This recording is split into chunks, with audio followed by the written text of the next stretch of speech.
عليكم ورحمة الله وبركاته.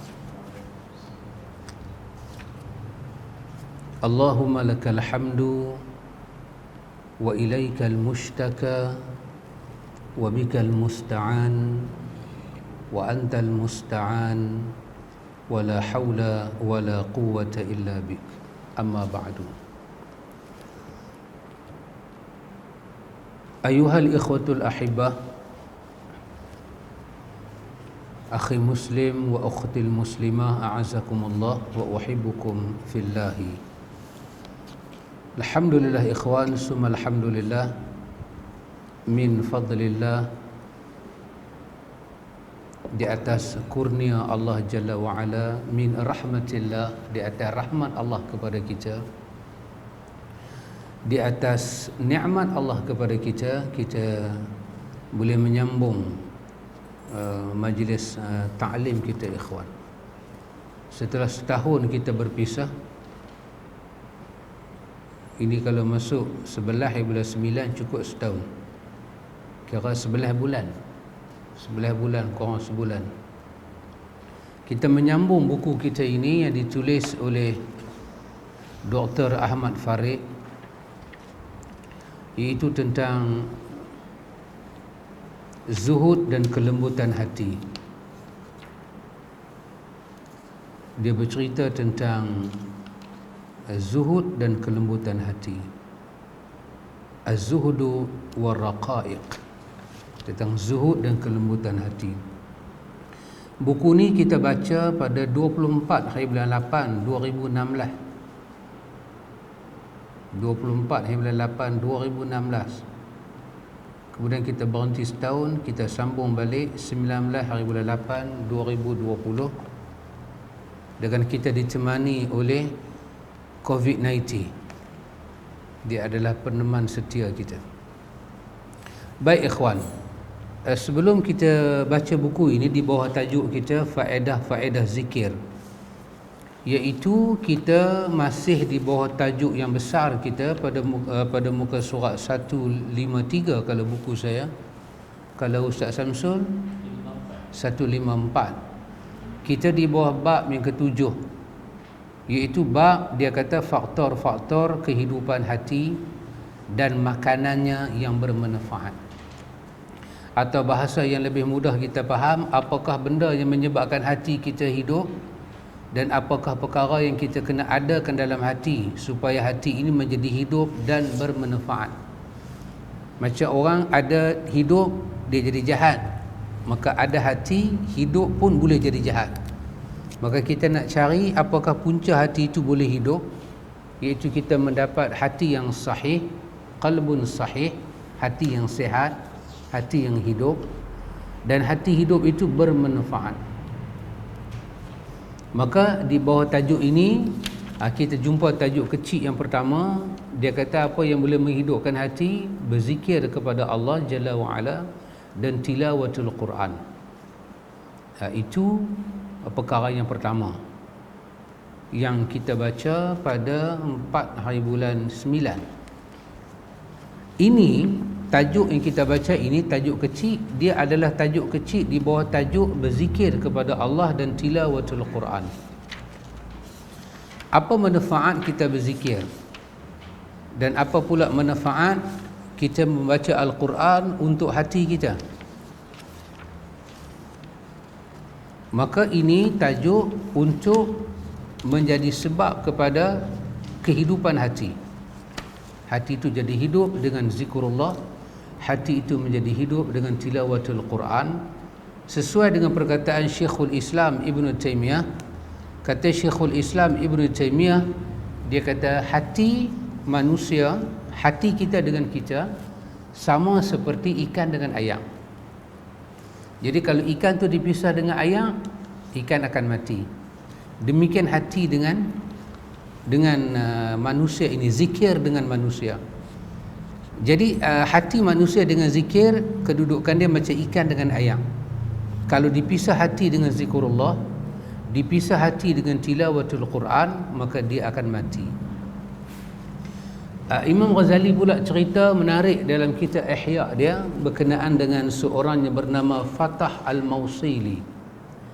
Bila orang tanya Al-Fatah Al-Mausili, ditanya orang bagaimana hubungan hati ni, bagaimana masalah hati ni, iaitu di bawah tajuk yang sama, apa dia benda yang menghidupkan hati. Orang tanya Fatah Al-Mausili.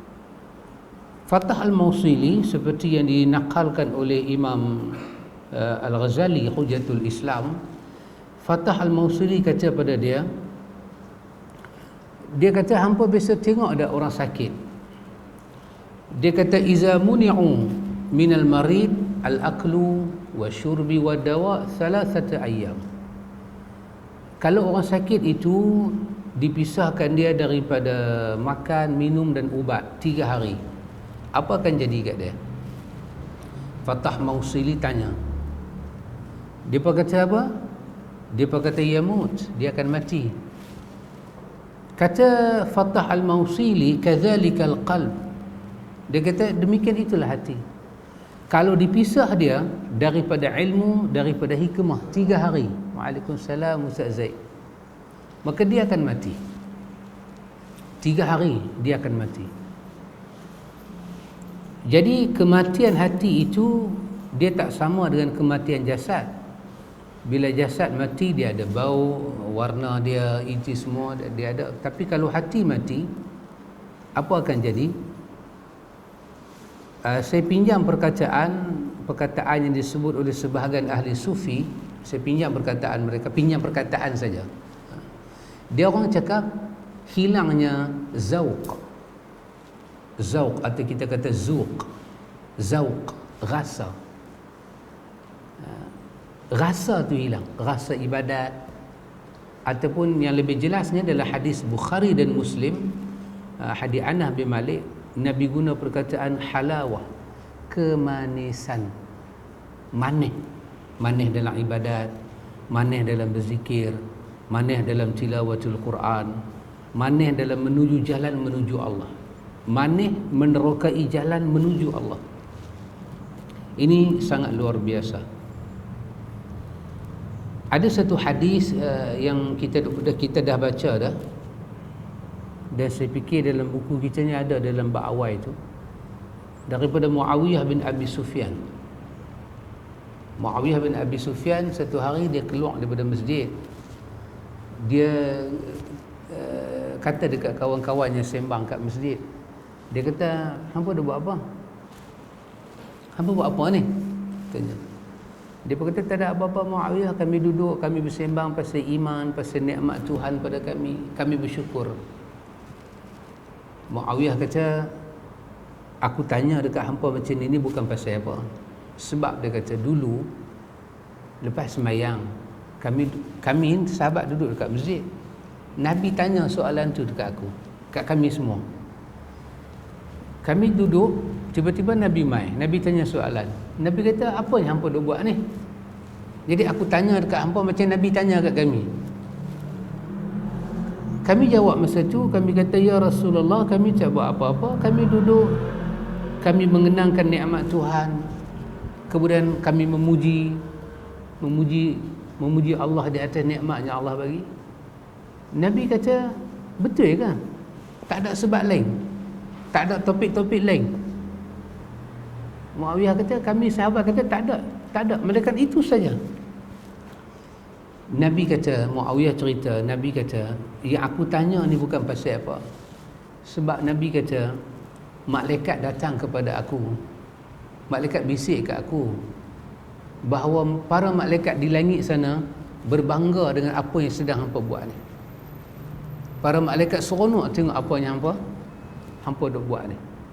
Jadi apa yang para sahabat buat masa tu? Duduk berbincang tentang kitab Allah, wahyu ilahi, tentang Nabi, tentang nikmat Tuhan kepada mereka. Nikmat Tuhan kepada mereka. Perkataan yang diucap oleh sepupu Nabi Ja'far bin Abi Talib ketika dia bercakap di depan Raja Najasyi, Raja Habsyah. Dia guna perkataan, dia kata kunna ahlal jahiliyati, dia sebutlah kami ni ahli jahiliyah apa kami buat. Kami hidup dengan begitu teruk. Kami sembah berhala, makan bangkai, kami menyakiti jiran, kami melakukan fawahish, benda fahisyah yang kuat, memakan yang lemah. Wa nahnu ala dhalik. Macam itulah hidup kami. Dia guna perkataan hatta aslahana hadzal din. Sehinggalah aslahana hadzal din. Sehinggalah ba'athallahu ilaina rasulan minna ya'rifuhu. Allah mengelokkan kami ini dengan agama ini.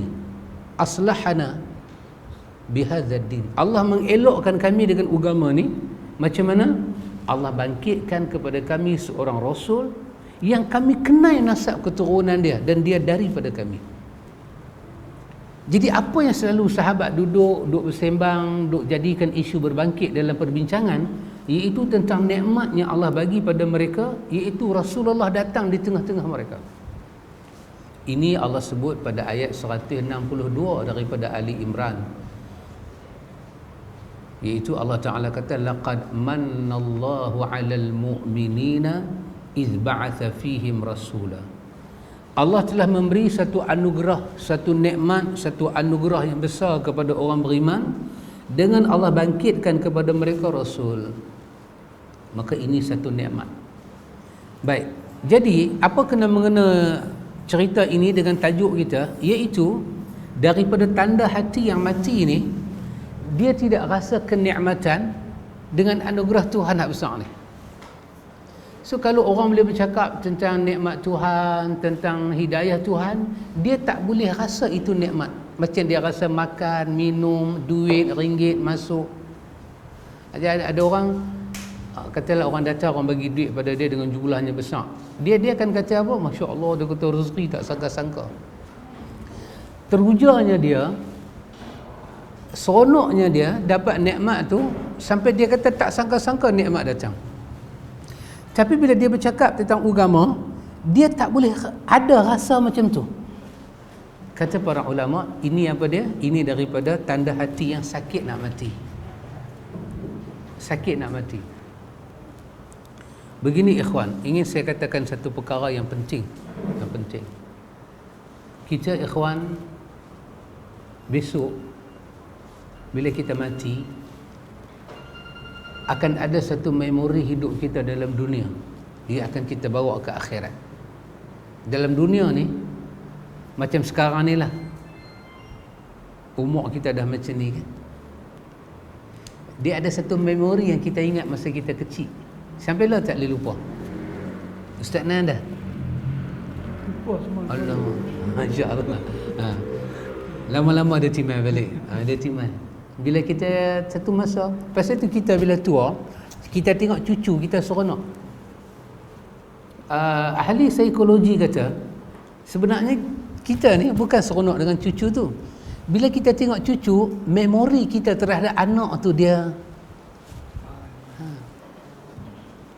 Kadang bila kita tengok cucu, banyak benda yang kita rasa tak dan buat kat anak, selepas pandang kita nak buat kat cucu. Sebenarnya pada cucu kita itu ada anak kita. Bila kita tengok cucu kita buat baik, itu adalah luahan hati kita nak habaq kepada anak, dan tapi dalam bentuk body language, bukan dalam bentuk lisan orang putih kata apa, dalam bentuk language lah. Dia bukan dalam bentuk word, tapi dia dalam bentuk body action yang tak dapat diterjemahkan oleh kata-kata. Kita peluk cucu kita, kita cium dia, kita rasa sayang. Sebenarnya curahan hati kita pada anak. Demikian esok kita sampai akhirat. Ada satu benda yang indah dalam hidup kita ni. Apa dia bendanya indah tu? Berdasarkan hadis Muawiyah tadi, iaitu ikhwan, dalam hidup kita ni, kita duduk tak mana, kita pergi tak mana, sebanyak mana dalam hidup kita di dunia ni kita bercakap pasal Muhammad, yang tu adalah benda yang cukup indah dalam syurga. Sehingga kan orang yang tak pernah bercakap pasal Nabi dalam dunia, dia macam dia kosong. Orang lain boleh cerita pengalaman kecil-kecil kan, orang lain boleh cerita itu, dia tak ada. Dia macam mana orang yang accident, lepas tu lost memory, hilang. So dia tak boleh cerita apa, dia tak boleh cerita. Tapi orang yang ada pengalaman boleh cerita. Is it true apa boleh? Bila kita jumpa kawan-kawan sekolah kita dulu kan, kita boleh kata dia hang dah jail ni, tak sangka ni kita dah tua, dah berubah. Hang ingat tak dulu hang buat apa? Hang ingat tak dulu cikgu kita dah usah, teacher kita pergi pancak. Kita ada walaupun dia lok-lak tapi dia satu memori yang kita tak boleh delete. Kita cerita apa pun dalam dunia, besok bila kita sampai dalam syurga ataupun kita sampai di mahsyar, kita tak mau ingat semua ni. Kita tak mau ingat. Kalau kita orang kaya, kita tak mau ingat macam mana langkah-langkah kita jadi kaya. Kita tak mau ingat sebab dia dah tak ada manfaat dah. Kerana nikmat di akhirat sana nak banding dengan nikmat dunia, dia tak ada bandingan dah. Tak ada dah. Hanger tempat gantung baju kan, ahli syurga lebih baik daripada dunia dan isinya. Hanger je tempat gantung. Tapi kita ada pengalaman selama kita duduk dalam dunia ni, kita ada satu momen malam ke siang ke petang, kita duduk, kita pernah bercakap pasal Muhammad. Kita bercakap pasal Muhammad ni bukan maksud kita kata kita banyakkan selawat, bukan itu. Itu hukum. Tapi kita bercakap pasal dia. Pasal itu ada satu buku yang bernama Syama'il Muhammadiyah, Imam Abu Isa At-Tirmidzi. Baik. Syama'il, kalau kita nak terjemah ke dalam bahasa bercakap ni, kita kata potret. Dia melakarkan satu potret tentang Muhammad. Bagaimana Muhammad ni? Ulama-ulama sunnah kita kata Syama'il Muhammadiyah ni adalah buku yang mesti kita khatam. Sebab dia menzahirkan kecintaan kita kepada insan yang bernama Muhammad. Kita insan, kita kasih dekat dia. Ulama hadis, tokoh-tokoh depa ni bercakap, depa nak kita kenal Nabi ni, depa nak kita sembang pasal Nabi ni, ia akan jadi memori indah hidup kita ni.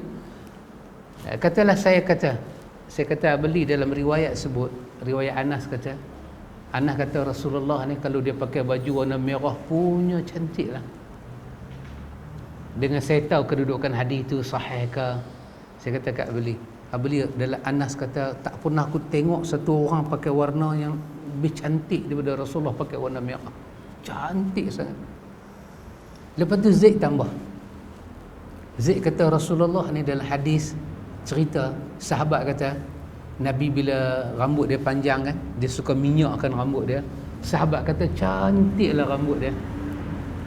Sekali Pak Long pula sambung, Rasulullah ni kan, tambah lagi, Rasulullah ni kan bidang dada dia, sahabat cerita bidang dada dia, luas dada dia menampakkan kejantanan dia. Nampak kata dia tu, nama dia Muhammad. Saat ni orang lain pula tambah, Rasulullah ni berdasarkan apa yang ada dalam hadis, berapa panjang janggut dia, itu adalah momen-momen yang kena ada dalam hidup kita, bercerita tentang Nabi. Itu maksud bercerita tentang Nabi, itu maksud sirah. Kita syama'il, kita potretkan dia, bukan kita pergi draw, bercerita apa yang ada dalam hadis. Dan itu kata para ulama daripada apa? Daripada qalbun sahih, daripada hati yang sihat, dia akan mendapat halawah. Kalau kita belajar sampai ini dah masuk 1442 Hijrah. 1442 Hijrah. Tadi pun kita dah selesai takbir semua, alhamdulillah. 1442 Hijrah. Bermakna ini hanya berdasarkan kiraan sahaja. Nabi telah tinggal kita 1442 tahun berdasarkan kiraan hijrah. Itu berdasarkan kerasulan dia. Kalau sampai hari ini kita tak boleh duduk, saya mai kuliah, isteri mai kuliah, anak-anak mai kuliah, kita tak boleh bersembang tentang Muhammad, bermakna sirah dan sunnah tak masuk lagi dalam hati kita. Dan ini satu kerugian besar kalau kita belajar. Bagi peminat reta, dia duduk, dia boleh cerita reta daripada bumbung sampai tayar, sampai perut-perut bawah, sedak-sedak reta dia boleh cerita. Betul? Tapi kalau dia duduk untuk bercerita tentang Muhammad, tentang Nabi yang akan bagi syafaat pada dia, tiba-tiba dia kosong. Maka ini satu benda dia akan tangis di hari akhirat. Kerana dalam ayat 162 tadi, dalam Ali Imran tadi, Allah kata laqad mannallahu 'alal mu'minina. Allah bagi hadiah istimewa orang beriman ni dengan Muhammad. Kalau kita kata kepada anak kita semayang macam Nabi, itu kita telah membimbing dia kepada sunnah, itu makam tinggi. Tapi kita ada ruang duduk dengan anak-anak kita bercerita tentang Muhammad. Siapa dia Muhammad? Dan itu kita tak dapat cerita kalau kita tak belajar tentang Syama'il Muhammadiyah. Kita kena tahu Rasulullah. Taklah semua kan, tetapi benda-benda penting. Bila orang sebut pakaian dia, kita tahu dia suka pakai apa. Makanan dia kita tahu, supaya dia menjadi sinetron kita. Tahu sinetron? Bukan hak Indonesia tu. Dia jadi satu benda yang kita boleh bincang, cakap. Ataupun kita duduk seorang-seorang. Kita duduk seorang-seorang, kita boleh mengenangkan Rasulullah demikian. Jasa dia, itu dia, ini dia, apa dia bawa. Kurang-kurang macam peristiwa hijrah kan? Peristiwa hijrah. Kita boleh tengok gambaran hijrah, macam mana dia berhijrah. Ulama-ulama kita kata literal hijrah itu kalau kita boleh kenal, dia boleh membawa rangsangan jiwa kepada mahabbatun Nabi, cinta Nabi. Bermakna episod hijrah tu, episod hijrahnya sangat dahsyat. Yang Nabi lalui tu, macam mana? Duk yang ada dalam Bukhari kan, Aisyah kata Nabi mai rumah Abu Bakar pada waktu yang Nabi tak biasa mai. Tengah-tengah rembang macam tu Nabi mai. Habaq sepatah kepada Abu Bakar. Habaq apa? Habaq kata nak hijrah. Habaq kata nak hijrah. Nak hijrah. Abu Bakar bila dengar Nabi kata nak hijrah, dia kata sepatah. Dia kata as-sahabatu bi abi wa ummi, bi abi anta ya Rasulullah. Dia kata kau nak hijrah. Bila Nabi masuk rumah Abu Bakar, Nabi kata sepatah, Nabi kata boleh tak Abu Bakar keluarkan semua orang, aku nak cakap dengan hang. Abu Bakar kata ni semua ni adik-beradik aku yang semuanya dapat dipercayai. Maka Nabi kata dah sampai masa dia, Allah Ta'ala suruh aku hijrah. Fa inni qad uzina li fil khuruj. Dah sampai masa Allah izin aku untuk keluar, tinggalkan Mekah. Nabi tak mau keluar tinggal Mekah. Tapi dah sampai wahyu Muhammad, keluar tinggal Mekah. Sebab Nabi tak boleh tinggal Mekah suka-suka. Sebab kalau Nabi tinggal Mekah, Nabi nak pergi mana? Selain daripada Mekah, bumi mana yang lagi ahsana buqa'ah? Bumi yang paling istimewa atas muka dunia ni. Selain daripada Mekah, Madinah dan Al-Aqsa. Tapi kalau Nabi tinggal Mekah, ada masalah sikit tinggal Mekah, ada masalah sikit tinggal Mekah, Nabi duduk tahu mana? Artinya keluar pergi duduk di tempat yang tak baik pun. Nabi pergi, katalah Nabi tinggal Mekah, pergi mana? Pergi Syria ke? Syria tidak lebih baik daripada Mekah. Maka Nabi kena pergi tempat yang kalau tidak lebih baik daripada Mekah, dia adalah tempat yang terbaik daripada yang lain. Maka pemilihan bumi itu Tuhan yang tentukan. Pasal itu Nabi tak hijrah, tunggu demi tunggu sampai arahan hijrah.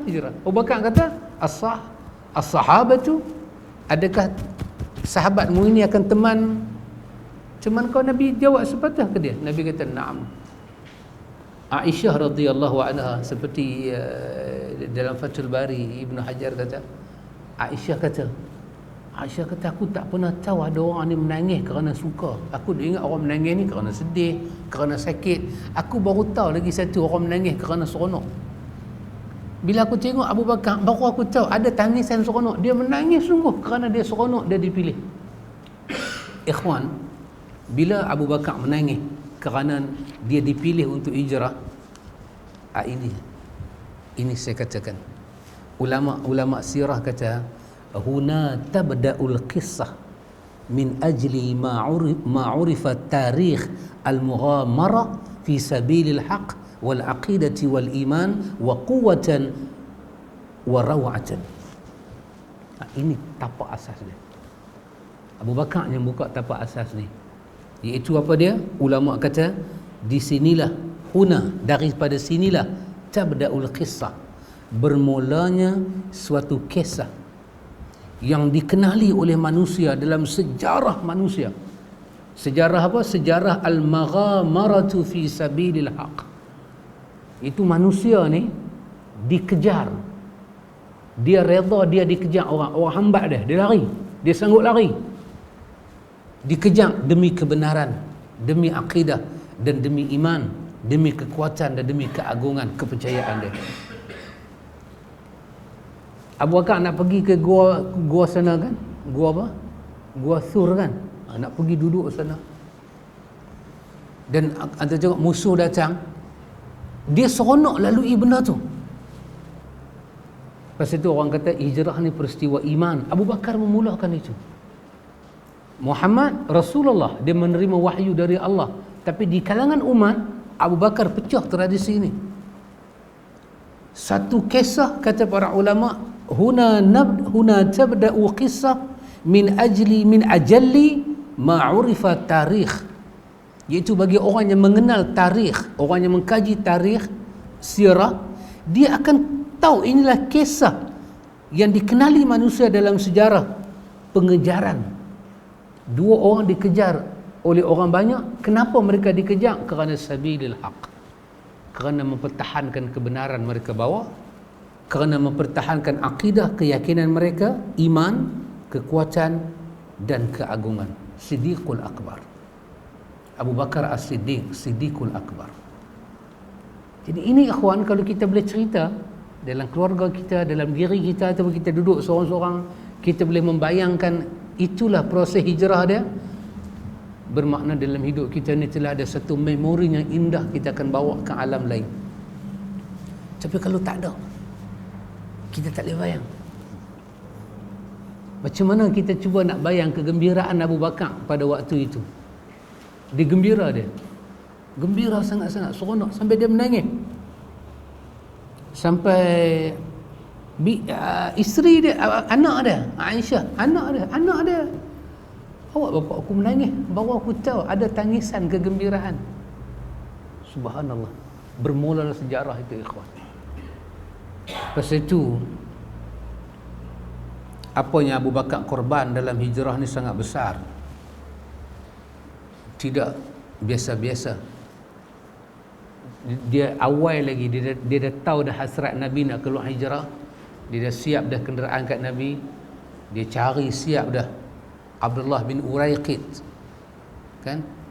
Amir bin Fuhairah, anak dia Abdullah bin Abu Bakar, anak lagi Asma binti Abi Bakar. Semuanya dia gembelingkan tenaga. Siapa nak pergi dengar khabar musuh sampai ke dia, nak sampai, siapa nak hantar makanan, siapa yang cuba nak alihkan musuh, semua disusun dengan begitu dahsyat. Sampai ikhwan, sampai yang Al-Quran cerita pada kita dalam surah Taubah ayat 40, sampai Quran cerita pada kita tentang detik-detik apa? Detik-detik yang paling buat Abu Bakar jadi dudap. Detik yang Abu Bakar tak boleh duduk, dia jadi dudap. Dia sangat takut. Detik apa? Dia dengar bila tentera musuh sampai dekat pintu gua, berjumpa dengan seorang ra'i, seorang pengembala. Dia pun ditanya kepada pengembala tu, hang ada nampak dah siapa-siapa lalu kot ni? Pengembala tu jawapan pengembala tu buat Abu Bakar tak sedap. Dia kata qad yakunani bil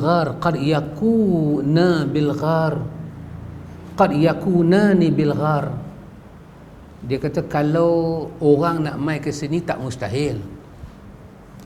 Dia jawab dekat tentera tu, kalau hampa mai sini tanya kat aku pasal boleh tak orang bersembunyi dalam gua ni? Maka aku jawab, aku kata untuk kata orang bersembunyi dalam gua ni tak mustahil. Hampa cubalah naik pergi tengok, tak mustahil. Tapi dia kata in kunta lam ara ahadan ummah, Tapi takatnya aku lalu tadi aku tak nampak lah siapa pun. Tapi dalam tu ada orang tak ada orang, apa picit tengok. Mustahil tak? Antum bila bayang Ra'i boleh cakap lagu tu, Abu Bakar ni dudap. Punuh tak tenang dia. Takut dia seakan-akan takut. Apa ikhwan? Dalam sirah kata apa dia? Dalam sirah kata dia kata irqan hina sami'a jawab ra'i. Peluh jantan tu keluar. Peluh dia bila dengar pengembala ni jawab lagu tu. Dia takut dia pas sampai di mulut gua tu. Pasal dia boleh nampak dia apa? Dalam sirah kata apa dia?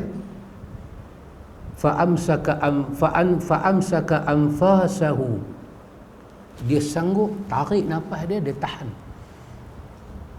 Dia tak mau apa, bila kita mendapatkan bunyi kan, dia tak mau dengan gua yang sepi tu, dia tak mau bagi bunyi dan orang boleh. Dia bisik kat Nabi. Dia kata apa? Dia kata law nazara ahaduhum tahta qadamaihi la absarna. Dan ini juga dia cerita balik kepada Bara' bin Azib bila dia bertanya macam mana hijrah. Abu Bakar kata, mau aku tak takut.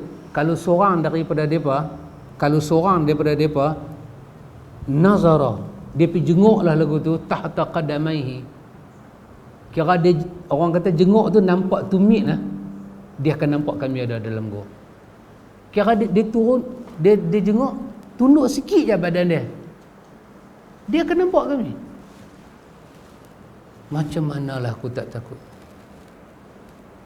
Nabi bisik kat dia. Nabi kata, Abu Bakar, ma zannuka bithnain Allahu salisuhuma. Kau ingat kita berdua ke Abu Bakar? Allah bersama kita, Allah yang ketiga. Nabi kata, la tahzan innallaha ma'ana. Jangan bimbang Abu Bakar, Allah bersama dengan kita. Itu yang Allah sebut dalam ayat 40 dalam surah Taubah.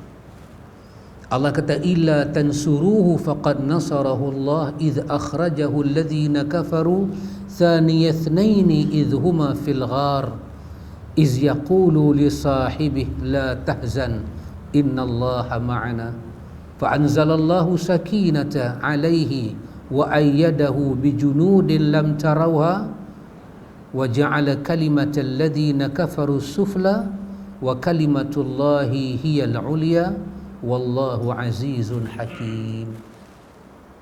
Allah kata, kalau kamu tak boleh pertahan Muhammad, Allah akan tolong Muhammad. Maka Allah kata, faqad nasarahu Allah, sungguh Allah telah tolong dia. Bila Allah tolong dia?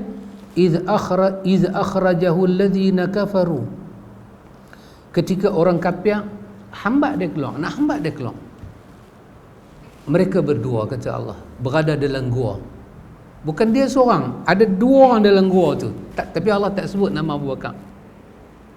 Allah kata dalam gua itu thaniyasnaini idh huma fil ghar, ada dua orang dalam gua tu. Ada Muhammad satu, dan ada lagi seseorang dalam gua tu bersama Muhammad, Abu Bakar. Iz yaqulu li sahibi, Allah kata, kami nak rakamkan apa yang Muhammad kata pada kawan dia dalam gua itu. La tahzan innallaha ma'ana. Jangan sedih, jangan takut, jangan duka cita. La tahzan. Jangan gambarkan kita ni akan susah, jangan gambarkan kita ni akan jadi kalang kabut. Jangan gambarkan itu gambaran sedih. Allah bersama dengan kita. Bila Muhammad kata macam tu, Allah kata fa anzalallahu sakinata alaihi. Allah turunkan ketenangan pada dia. Abu Bakar dapat ketenangan, Muhammad dapat ketenangan. Wa ayyadahu bijunudin lam tarawha. Allah kuatkan Muhammad dengan kawan dia, dengan bala tentera yang tak dapat dilihat oleh mata. Wa ja'ala kalimatal ladzina kafaru sufla. Allah jadikan kalimah orang kafir itu kalimahnya rendah, kalimahnya sangat rendah. Syiar orang kafir, kalimah orang kafir, perjuangan orang kafir, slogan orang kafir yang nak lawan Islam ni, Allah jadikan kalimah itu kalimatus sufla, kalimahnya rendah, tak ada nilai. wa kalimatullahi hiyal ulya, dan Allah jadikan kalimah Allah lah kalimah yang tinggi. Wallahu azizun hakim, Allah lah yang maha perkasa lagi maha bijaksana. Ikhwan, kita ada masa sikit dalam dunia ni. Kenapa saya kata sikit? Kerana COVID-19 duk hambat kita.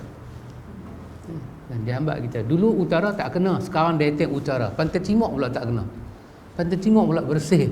Kita pula dah ada 4 kes. Tapi Teluk Kumbak dia nak hambat kita. Tapi kita pakai mask. Dia lari sat. Kita buka, dia main. Sekali saya pakai balik, dia lari pula. Ini dia. Kita tak ada masa yang panjang. Tapi dengan masa yang singkat ini, kita memilih untuk bercerita tentang Muhammad, tentang diri Muhammad, akhlak Muhammad, supaya dia menjadi satu kenangan yang indah kita di akhirat. Kalau kita sampai tak ada benda nak sembang pasal Muhammad, itulah hati kita yang kosong. Firagh, hati kita terlalu kosong. Yalah, bila kosong, beli main sembang dengan saya pasal Mercedes, apa yang saya boleh nak mencelah? Apa saya boleh mencelah? Ustaz Nan mencerita saya pasal BMW. Tinggilah sikit. Kan? Pak Long cerita pasal Volvo. Betul? Volvo is life. Kata syarikat Volvo, kalau puteri Diana naik Volvo, dia tak mati hari tu. Pasal hari accident tu kan, dia naik Mercedes. Kalau dia naik Volvo, dia tak katalah insya-Allah, saya tambahlah. Dia kata insya-Allah tak mati. Sebab Volvo mean life. Apa yang kita nak orang yang minat dengan panci ikan, dia duduk cerita pasal ikan, apa yang kita boleh nak join? Kita kosong. Sekosong apa? Sekosong bila kita bercerita tentang Muhammad, dia pula mati akan. Kenapa dia tak boleh join? Dia kosong. Kekosongan itu kita kena hati-hati. Kalau yang kita kosong tu daripada hidayah Tuhan, kita tak boleh bercakap daripada tak mana nak start hidayah Tuhan, tak mana Muhammad. Kekosongan itu adalah satu penyakit yang sangat bahaya. Dia akan buat kita menyesal masa orang kapan kita masuk dalam kubur. Sangat menyesal. Jadi biar kosong yang kosong benda lain, kosong yang kita tak menyesal akhirat. Tak apa. Jangan kita kosong pasal Muhammad. Sebab itu la ilaha illallah Muhammadun Rasulullah. Allahu akbar ikhwan. Maka itu adalah perkara yang paling penting ikhwan untuk kita ambil tahu. Baik. Itu 8.38. Kita janji berhenti ke 9 baru nak baca.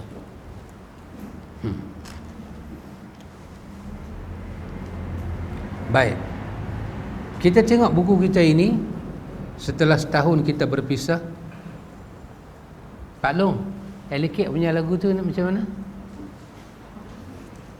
Kuala Lumpur di papan tanda kulihat apa? Kulihat wajahmu. Tapi sebelum tu dia kata setahun telah berpisah. Bukan? Maksudnya setahun, bukan setahun. Setahun lah. Macam mana? Itu Februari, bukan? Ni Kuala Lumpur. Itu Sekuntum Mawar Merah. Tak, ni lagu Kuala Lumpur. Pasal kita nak pergi Kuala Lumpur ni. Lagu Kuala Lumpur. Macam mana belum? Kuala Lumpur, senyumanmu. Tak, yang mula tu dia kata cinta yang lama bersemi kembali. Setelah apa? Itu kita tak apa, tak satu pun tak menyesal dalam kubur. Tak apa. Nak habaq kata lama, setahun. Cinta yang lama pudar, kini bersemi kembali. Saya tak ingat setahun ke seabad ke dia kata. Kita ni setahun ni 11 bulan 9. Hari ni 19 bulan 8. Setahun. Setahun Haji Hafiz. Setahun Haji Hafiz.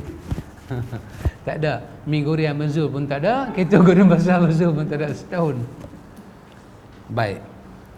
Maka kita sampai pada tajuk faedah-faedah zikir.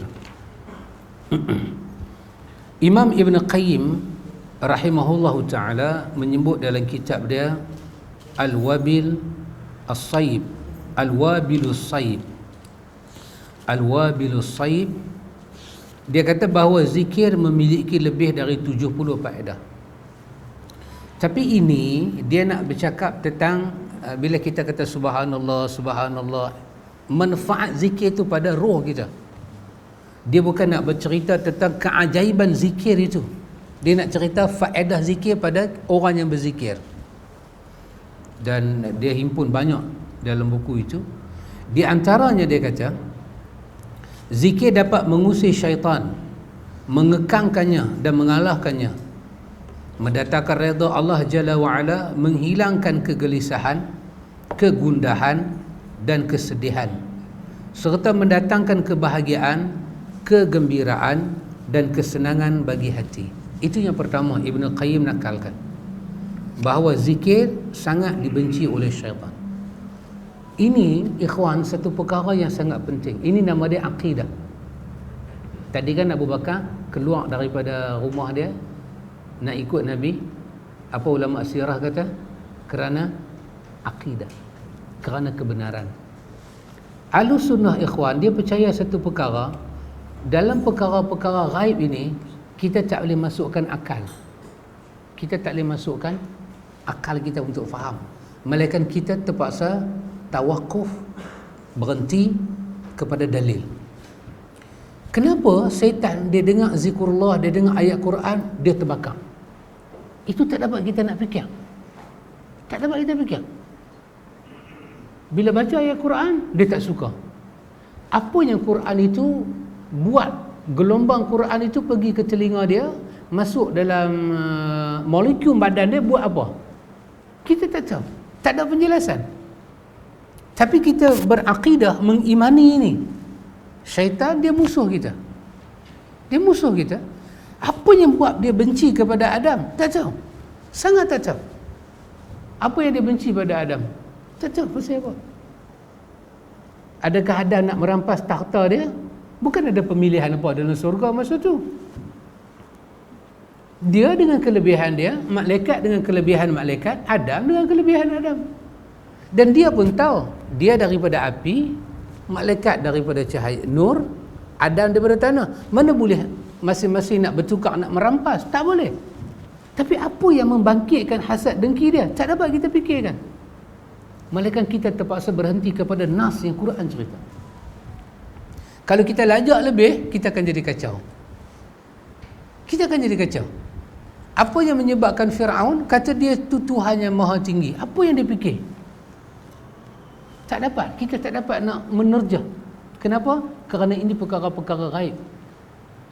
Tak dapat kita terjah. Pasal itu ulama-ulama akidah kata apa dia? Rasulullah ni dia bercerita tentang benda gaib sangat dahsyat. Kita baru nak gambar tak dapat. Rasulullah dah berjaya dah sebut. Rasulullah berjaya sebut. Kita Ustaz Zaid, kalau kita kata bidadari macam mana? Tak ada ayat gitu. Tu tanda memang anak Penang gitu. Tak boleh bayang. Kita tak dapat bayang bidadari. Nabi kata kulit dia macam mana, kita nampak urat-urat daripada betih dia kan, hati dia kita dapat tengok, wangi dia. Kalau wangi dia tu turun ke dunia ni tak habis. Wangi dia tu punya wangi, dia tu punya wangi. Kita tak boleh bayang. Kita baru tak boleh bayang, Nabi dah berjaya sebut. Dan yang Nabi sebut tu tak ada siapa boleh bantah. Macam mana Nabi boleh sebut? Kerana keyakinan dia kepada Tuhan yang mencipta bidadari. Pasal tu akidah yang melibatkan ghaibiyat ini, benda ghaib, akal tak boleh masuk campur. Dia kena berhenti kepada dalil. Bila kita baca Quran, Allah kata syaitan tu musuh kita. Maka jangan kita bagi syaitan tu dua, syaitan jahat, syaitan baik, jangan. Syaitan ke semuanya? Syaitan. Tak ada syaitan jahat, tak ada syaitan baik. Syaitan semuanya syaitan. Tak ada baik jahat. Dan dia musuh dengan kita, dan bila dia dengar kita zikir, baca Quran, dia sebagainya. Tak boleh bayang kawan, dengar azan dia lari sampai terkentut. Tak boleh bayang. Apa yang ada dalam suara azan ni? Yang manusia pula dengar suara azan sembang. Kongah-kongah. Yang syaitan lari. Dua-dua makhluk Allah, dua-dua lemah. Tetapi manusia yang lemah ni mudah diganggu oleh syaitan. Dia dengar azan, dia tak lari. Syaitan yang boleh ganggu manusia, dengar azan, lari dan terbuka. Tak dapat kita gambarkan dengan akal. Melainkan keindahan itu, keindahan keyakinan itu dapat kita lihat dia dengan kita menyerah kepada dalil. Kita cuba masuk bukan bidang akal kita akan rosak. Akhirnya dia berbincang-bincang, kenapa Firaun boleh kata dia ana rabbukumul a'la. Bincang. Akhirnya dia berkata Firaun dapat hakikat ketuhanan. Itu nama dia Jahannam. Pasal dia masuk bidang bukan bidang akal, bidang dalil. Maka Ibn Qayyim kata, bila kita zikir pada Allah, dia datang redha Allah, dia buat syaitan jadi kekang kalah, dia menghilangkan gelisah, gundah, sedih, serta mendatangkan kebahagiaan, gembira dan kesenangan bagi hati. Baik ikhwan, saya tambah sikit. Ini untuk makam yang pertama ini, untuk kita dapat zikir ni boleh menghalang setan. Zikir dapat menghalang setan, itu kebenaran.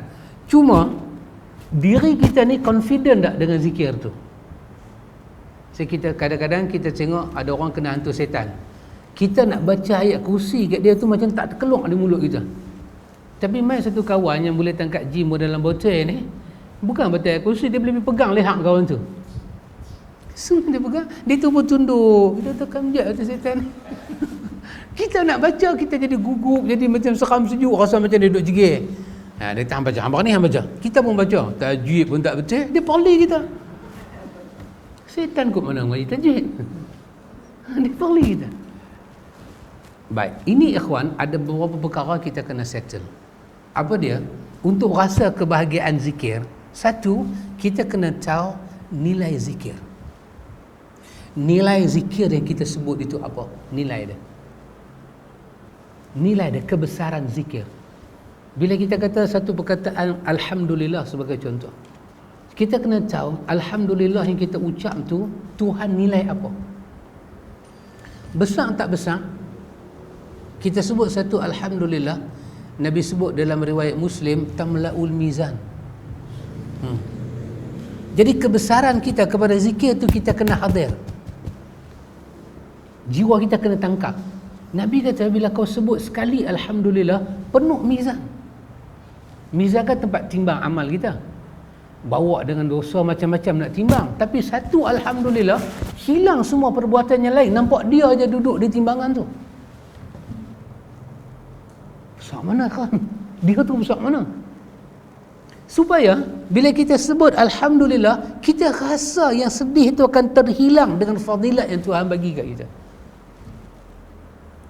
Bila kita sebut, kita rasa tenang. Tenang apa? Kita tenang dengan ucapan yang kita sebut, dengan janji Tuhan yang kita dapat. Kita tenang.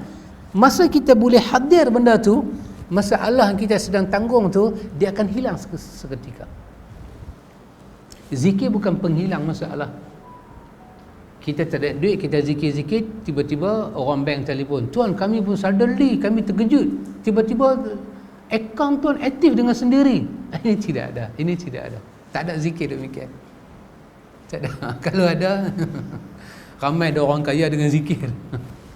Tapi apa zikir buat? Zikir menghilangkan sedih. Sedih itulah beban dalam hidup. Orang sakit, dia sedih dengan sakit dia, bila saya nak sembuh? Orang sakit, bila nak sembuh? Dia tanya doktor bila nak sembuh? Doktor kata, saya boleh rawat, tapi nak ubat bila sembuh, saya tak tahu tuan makan ubat. Dia tanya pula, sampai bila nak makan ubat? Sekali doktor ni angin, kamu suka ke hang lah, minta ke darah, minta apa, tak minta ke darah, minta apa. Dia tak ada jawapan. Tapi bila dia berzikir, dia tahu nilai zikir, akhirat tu apa dia, balasan Tuhan bagi, masa dia sebut tu, dia hilang dengan nikmat kurnia Tuhan. Hudurul qalbi ketika kita kata Alhamdulillah. Itu satu. Yang kedua, kita kena tahu apa ikhwan, zikir-zikir yang kita zikir ni, kadang-kadang Allah Ta'ala bukan sahaja bercerita tentang ganjaran kita akan dapat. Tapi kadang-kadang dalam hadis, macam dalam hadis Muslim, Nabi guna perkataan ahabbul kalami ilallah. Itu nilai kepada zikir.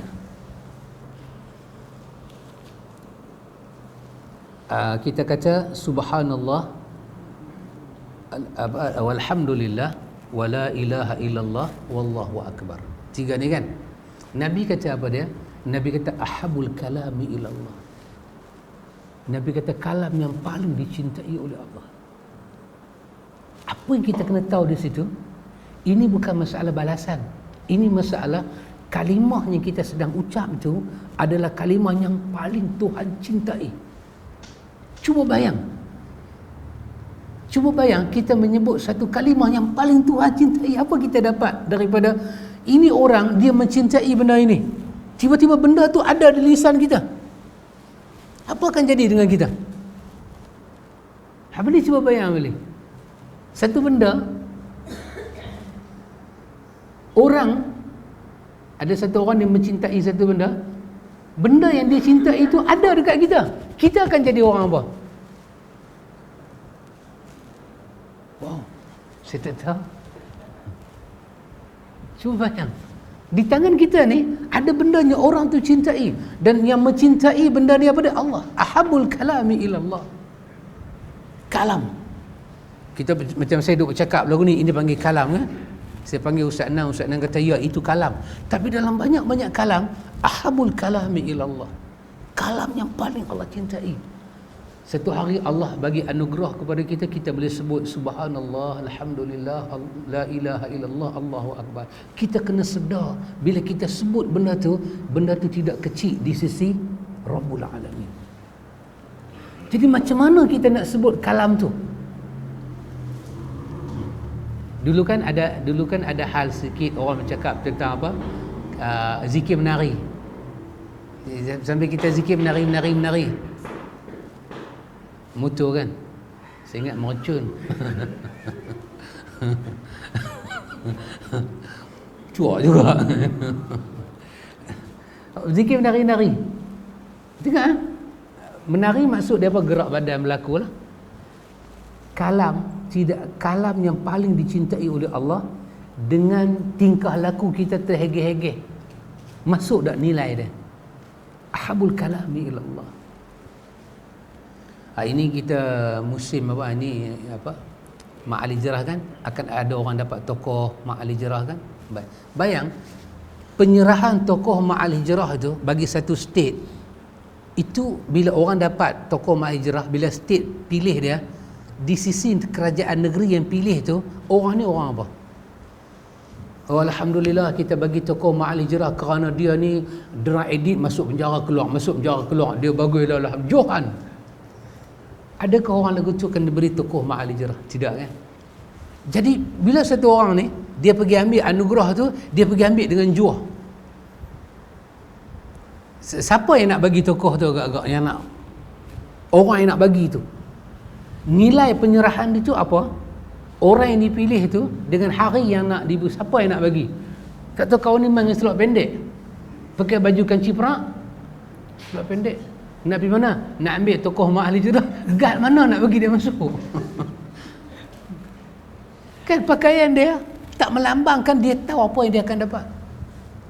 Jadi bila satu orang tu berzikir subhanallah, alhamdulillah, la ilaha illallah, Allahu akbar, dia kena tahu ahabul kalami ilallah.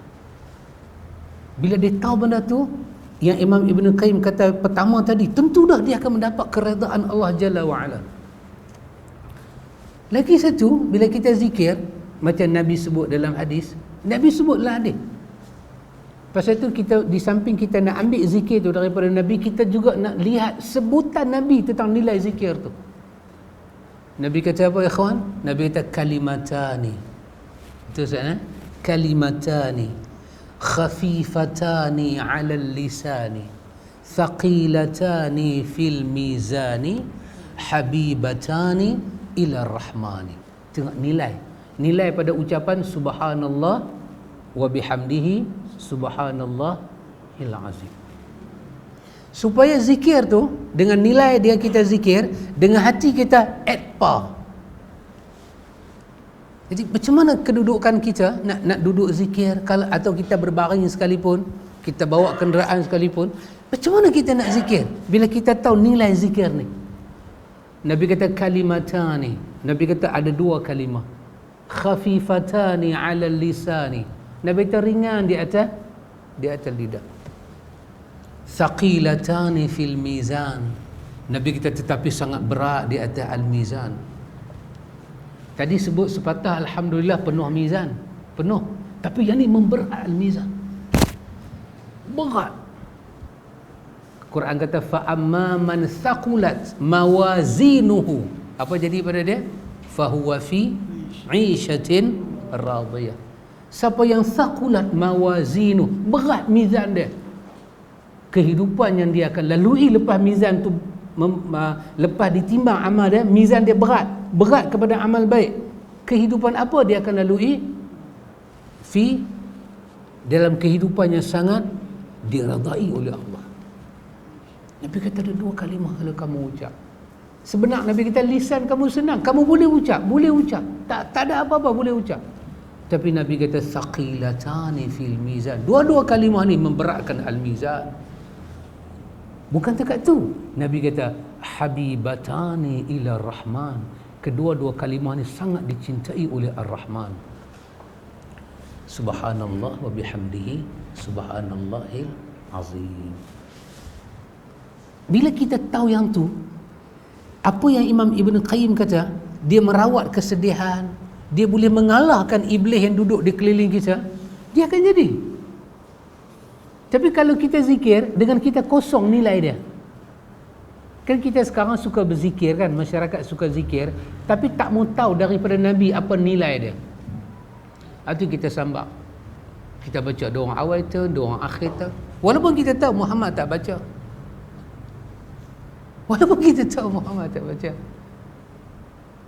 Tadi saya teringat yang topik Abali cakap tu, saya terbawa-bawa pada saya.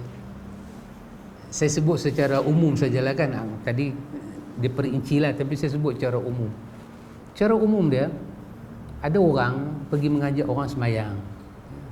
Saya jumpa Ustaz Nan, jom kita semayang lohong kat masjid, jom semayang asar kat masjid. Lepas tu orang kata, Ustaz Nan tersedut kawan dengan mamak tu, dia kira ajak orang pergi masjid aja. Silap-silap dia ni ikut ajaran sesat apa kan. Dia selak tu, takkanlah ajak orang pergi masjid sesat. Nanti pergi masjid nak buat apa kita tak tahulah.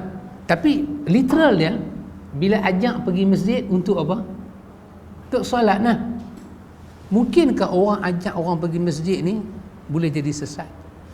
Kalau mungkin, kita kata mungkin lah. Kalau kita memperhalusi nak buat apa di masjid.